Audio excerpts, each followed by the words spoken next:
Welcome back to Unveiling Islam. We are currently exploring the Quran.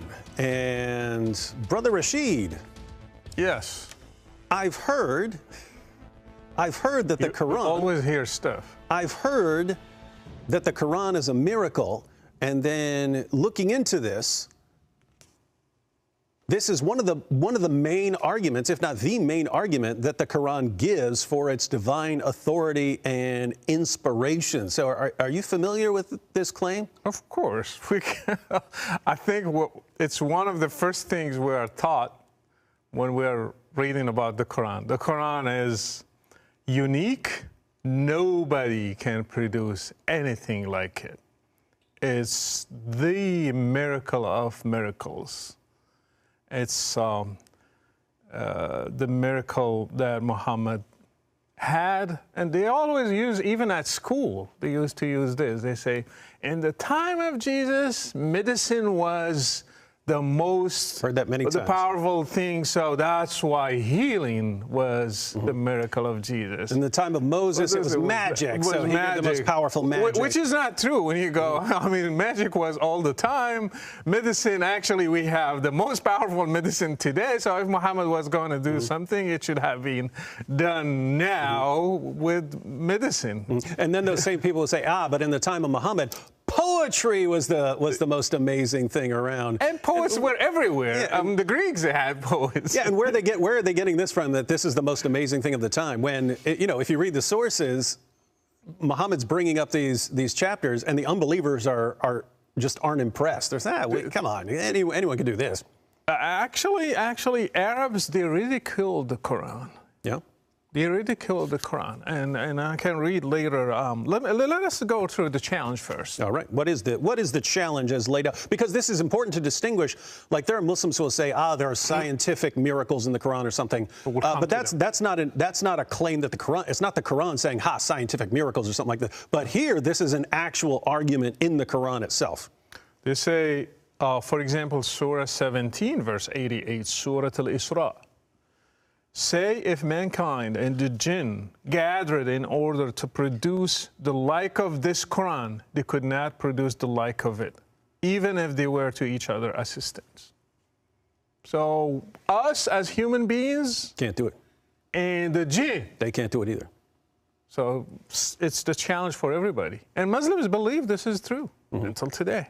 Another one, and actually it started with the whole Quran. It went down to 10 surahs. For example, chapter 11, verse 13, Surah Hud. Or do they say he invented it? Of course he invented it. And the response, say, then bring 10 surahs like it, like 10 chapters. So now it's not the whole thing, it's just bring 10.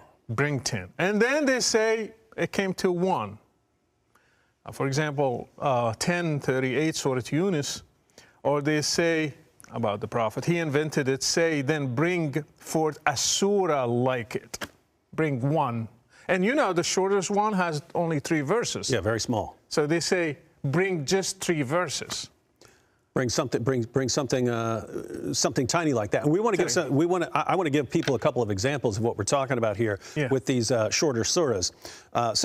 We also have so the Quran repeats this over and over again. It does get down to just the challenge to one surah. We find the same thing in Surah 2, verses 23 to 24. If you are in doubt, so this is always a challenge for the unbelievers. Like, this is supposed to impress us. Yeah. So this isn't supposed to just impress Muslims. It's supposed to be impressive to us. But he says, if you are in doubt concerning what we have sent down to our servant, then bring a surah like it, and call your witnesses apart from God if you are truthful.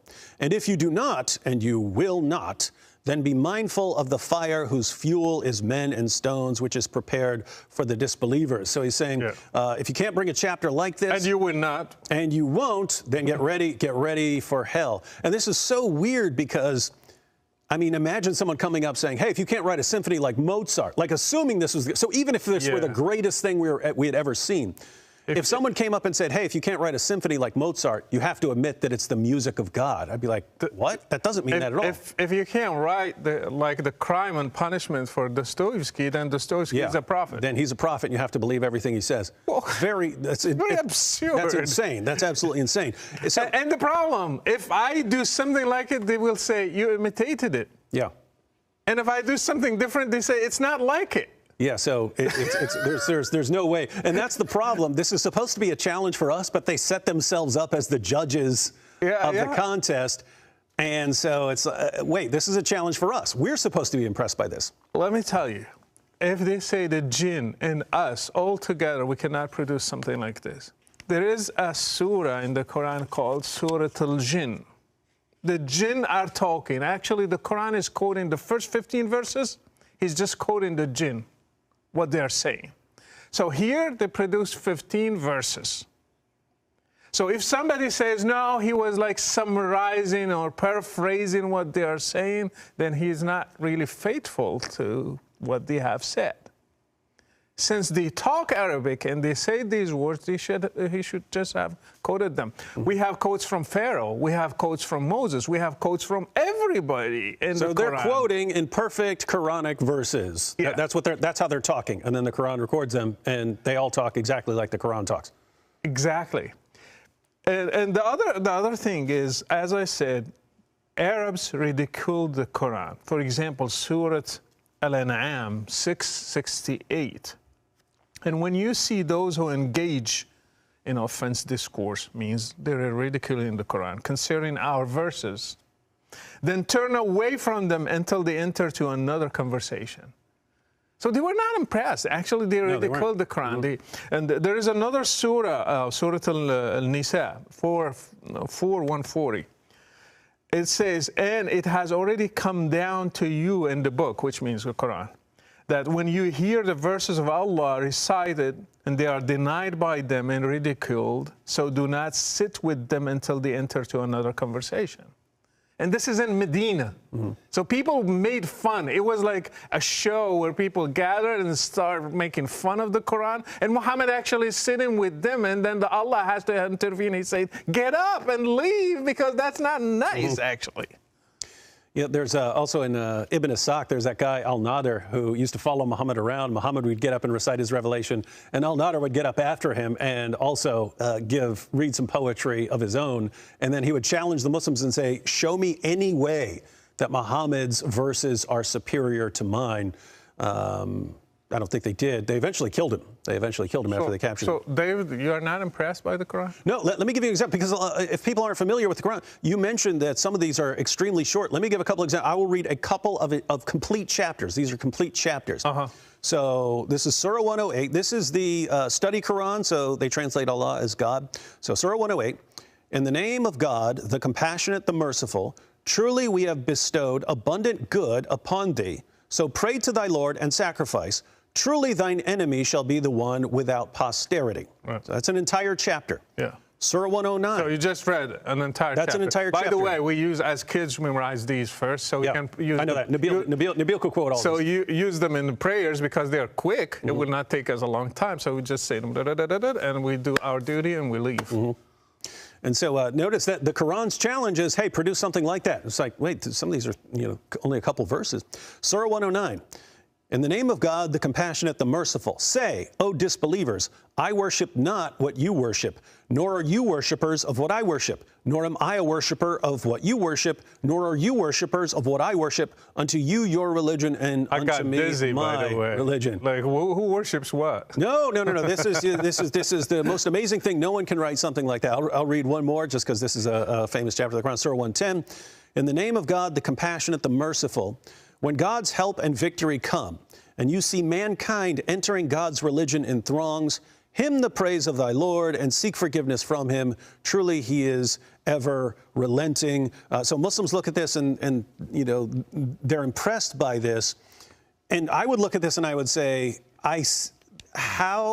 how can this possibly be considered so amazing that you don't think a human being could put words in this order? A human being can put words in any order, but then I get the response, Brother Rashid, it only works in Arabic. So is that even in Arabic, Even in Arabic, it sounds funny sometimes. It sounds ridiculous. I mean, of course, sometimes there is poetry and you get like, for example, recited with beautiful voices and you think, wow, listen to that. But the meaning is empty. There is nothing in it. For example, can you read this in English, and I'll tell you in Arabic what it means. Surah Al-Nur in verse 60. Surah Al-Nur, which is 24, in verse 60 in English. You sure it's not 61? Sometimes the numbering's different because of the Bismillah at the beginning. Yeah, 61. 61. I'm okay. sorry. Yeah. Yeah. Because this is an interesting verse. So you're saying this is not impressive. No. So it says in English, it is no fault in the blind, nor in the one born lame, nor in one afflicted with illness, nor in yourselves, that ye should eat in your own houses, or those of your fathers, or your mothers, or your brothers, or your sisters, or your father's brothers, or your father's sisters, or your mother's brothers, or your mother's sisters, or in houses of which the keys are in your possession, or in the house of a sincere friend of yours. There is no blame on you whether you eat in company or separately, and it just keeps going on. You know, I can summarize all this in one sentence. What's that? You can eat in your homes. Hey, that would have been a pretty good way to say it, because that's what it says. And plus the meaning, I mean, all human beings, they knew this, they can eat in their homes. It doesn't need this angel wasn't to come. something people were confused about? Oh, the Romans were confused and the Greek were confused until the Quran came, and it was a huge revelation to them. They were like, all these years we didn't know that we can eat in our homes.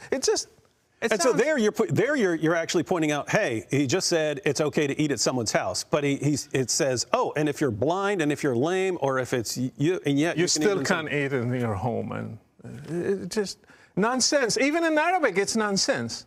So it's not impressive in Arabic. It's not impressive. And actually, Muhammad was challenged by Arabs to bring a sign, and he couldn't provide any. And plus, the Arabs say. This is in Surah Al-Anfal, 8:31. When our verses are recited to them, they say, we have heard. If we willed, we could say like this. This is not but legends of former people. So these are just legends. They weren't impressed. Yeah. So they heard it and they said, hey, this is a bunch of legends. We've heard all this stuff before. And so the thing to keep in mind is this is the main argument of the Quran, or at least one of them.